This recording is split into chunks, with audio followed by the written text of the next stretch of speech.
各位朋友，大家好，歡迎收睇人氣馬場。香港喺國際馬壇嘅地位崇高，咁啊除咗馬匹之外啦，練馬師同埋騎師都係世界級㗎。咁啊當然啦，喺馬會工作嘅朋友咧都係業內嘅精英嚟㗎。咁啊相信喺大家咧喺唔久之前咧，咁啊喺呢個國際馬匹拍賣會咧都見到一個新面孔喎，佢就係我今日嘅人氣馬場嘅嘉賓羅子達 Danny Rolston 啦。Hello Danny, welcome to the show. So can you briefly introduce yourself? Thank you, Ian. Great to be on the show with you today. I'm from New Zealand, obviously, and have worked extensively around the world in different countries, solely in the thoroughbred racing, breeding and sales sphere, and about to start my next chapter here in Hong Kong. Yes, actually, I have known you for many years. We're old friends. I'm very excited when I know the news that you are coming to Hong Kong to take up a new position. So I know that you work for New Zealand Bloodstock actually for more than 18 years. So I'm sure that you can bring on your experience to the Hong Kong international sales, because now you are taking over for the international sales department, right? Yeah, that's right. I was with New Zealand Bloodstock for quite a long period and covered off a few different departments during my time there. So I'd like to think that I've got some of the necessary experience in place to take the role on. Yeah, so I'm sure that because of your height, are you a jockey before? How could you tell? Because you're tall. Yes, I was a jockey early on. Before that, I was in the equestrian competition, mainly show jumping and eventing, and then took that natural progression on to becoming a jockey. I think it's very important because later then you work for the Bloodstock team, and based on your experience riding horses, and then you say easier for you to pick a good horse. It certainly gives you a whole different appreciation for the way a horse moves, why size is important, why the angles are important to get a good action from a horse. So I would say it's a big advantage having the experience of being riding a horse. And actually my very first experience with the Hong Kong International Sale was riding the breeze ups here at Sha Tin. Really? Okay. So I'm sure that because that's why is many years ago you already linked with the Jockey Club. And how do you feel when you just received the call from the Jockey Club saying that, oh, Danny, we want you to be our team? Internationally, the Hong Kong Jockey Club is the absolute pinnacle, and the way it administers and runs the racing here is world leading. So to be entrusted with a position with the club is just a huge honour and something I really want to do justice. So as you said, you are a jockey and you won 90 races. Before the show, I have to do some research, and you said that you won a Guthrie Challenge Stakes on Sir James. Is that true? Yes, that's right. That was my claim to fame, my biggest win in the saddle. And also, it's very important that after your jockey's career, and then you move on to America and also Middle East. And another milestone of you is because during the time you met your wife Sharon. Yes, right? That's right. We were both riding work at Santa Anita in California when we first met, and we struck up quite a relationship and friendship, of course. And we travelled to the Middle East, and we worked and lived there together for a fair while, and then subsequently moved back to New Zealand to start our family. Yeah, so when you moved back to New Zealand and then you start to work for New Zealand Bloodstock. Originally, for the first 3 years, you worked for the insurance team, and after that, you joined the Bloodstock team until now. Actually, not long ago, you got promoted to be the director of Bloodstock, right? Yeah, that's right. I started off in administration and insurance in the team there, and took me 3 years to get transferred across to the Bloodstock sales side, and after 3 or 4 years there, they put me into a management position, and then towards the end of last year, I was placed on the board of directors of New Zealand Bloodstock. So based on your experience with the New Zealand Bloodstocks, so what do you enjoy the most? Without a doubt, it's sale day. You know, there's so much work that goes into the culmination of a sale, yes. From the point of view of the breeder breeding their broodmare to a stallion, to the administration team, to the transport, to selecting what horses we wanted in the #1 sale and what we put in the second sale for why, and then getting all the buyers. Of course, we can't have the sale without the buyers. So when that all comes together and you have a successful sale, that is by far the most rewarding part of the position. I'm sure that you're very successful because I've noticed lots of Hong Kong trainers know you well, because when they are in the Lucerne for the sales, you are the one to help them to just like source their horses or just like make all the arrangement after they purchase their horse. So I think it's very important for you because you already built up the very good relationships with the Hong Kong trainers. Then that's why is it easier for you to get this job?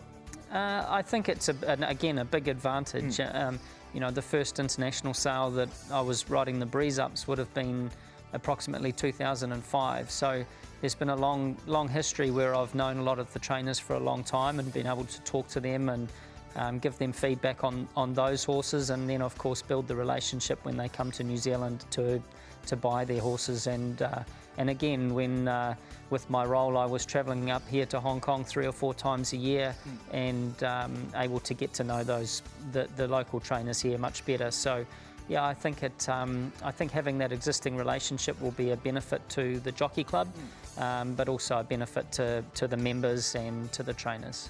I'm sure that for the owners in Hong Kong, the most important thing is to get a right horse, and to see them winning races in Hong Kong is the most important thing in their minds. So can you tell us about what's your main duties as your new role now?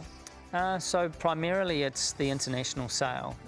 So it's really end to end. It's from the beginning of the yearling sale season, deciding which sales that we're going to look to source the yearlings from, working with the international people selecting the horses and the vets, of course, and then setting budgets and going through the purchasing process. Quite importantly, the education, the breaking in and the preparing of the horses, teaching them their ring craft, right up until the whole sale event and making sure the event itself is a success, and then of course going on with those horses to follow those horses and ensure that they are competitive here in Hong Kong. Yes, for some owners, they don't really understand the procedures. After the jockey club purchased the yearling, how they prepare the horse for the international sales? Well, initially they'll have a small break. The preparation for the yearling sale in itself is quite an event for the horse. There's quite a lot of months of preparation gone into that. So they have a small break, and then they come into what we call the breaking in process, where they'll learn to have the saddle, they'll learn to have the bridle on, and eventually have a jockey, and then that slowly begins the process of the education. So they'll get to the training centres, and they'll learn to follow a rail, and eventually get through the starting barriers, and just basically fitness and education until they are ready to come here for their sale day. Yes. As a bloodstock agent, wherever I go to your sales, if I see there's someone bidding for the jockey club, I would say, oh my God, because you guys have so much budget. So can you tell us about what's your team? Is it anyone there who helping you guys to source the horses in Australia, New Zealand, or even the European market? Yeah, we have quite a new team.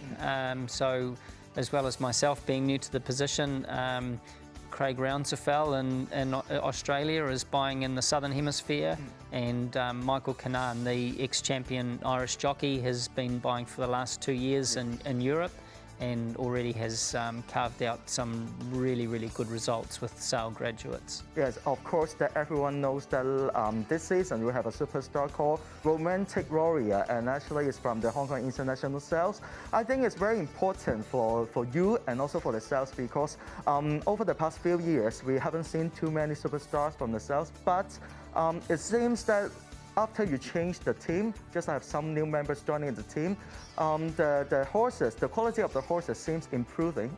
Yeah, definitely. And you know, the thing that's unique about the Hong Kong International Sale versus any other bloodstock sale anywhere in the world is, you know, really the measure of success in a horse auction is turnover.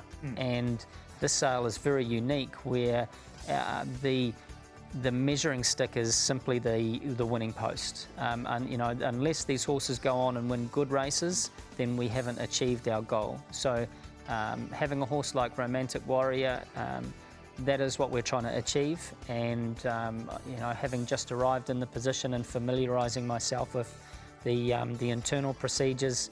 I'm very, very confident that the team we have in place here is going to guarantee us some future success. Yes, I would say that there's a kind of a test water for your first arrival, because we can see there's a very successful international sales not long ago, and we have 2 horses. The purchase price over 7 million, won by Difffield. So I'm sure that it's kind of a relief for you, right? I think the timing is great. You passed. Yeah, I'm glad I came in on the year of a successful sale, and you know, they were 2 very, very nice horses. They breezed well, both by stallions that the Hong Kong market is familiar with, yeah. And they deserve to make a lot of money. And you know, one from the Northern Hemisphere, one from the Southern Hemisphere. Yeah. I think all round a very, very good result. So I'm sure that since you arrived to Hong Kong, the first sales have been very successful. What's your target? What's your expectation for your position? It's really to improve the quality, so the members have a better opportunity of horses. So quality control, making sure that the processes go well, the sale itself goes smoothly. Those are really the main targets for my position. As we all know that every successful man, there's a woman behind. So I'm sure that your family has been your biggest supporters throughout your career. So I know that Sharon and your 2 sons, Adam and Jay, is going to move to Hong Kong in December. So moving a family from your hometown, New Zealand, to Hong Kong actually is quite challenging, right? Yeah, it is, and you know, I have a beautiful wife and 2 beautiful boys, as you know, and the whole reason I could take this position and this new challenge was with the support of my family, and without their full support, then the option for me just wasn't here to come. So I'm very thankful that they're behind me, and I'm really excited about the opportunity, particularly for my 2 boys, that culturally they're going to be immersed in something so different from what they know, and the things that they will learn and the opportunities they will gain from it. So last but not least, I think it's a very important question for all the owners. Any advices you can give it to the owners if they want to purchase a horse from the Hong Kong International Sales? Yeah, absolutely. I think they can have confidence that we have been really rigorous in our scrutineering. Only the best yearlings that have fitted the criteria have been purchased, and only those horses that we believe are ideally suited medically, physically, and ability-wise to Hong Kong actually make it through the final cut. So, you know, there's an element of confidence, but still there's some due diligence. You know, inspect the horses, talk to your trainer, talk to your trainer's stable vet, make sure that you understand. You know, nothing is ever 100% risk-free. So make sure that you understand that, you know, where is there any risk? How do we mitigate that? And I'm sure that they're going to enjoy their experience.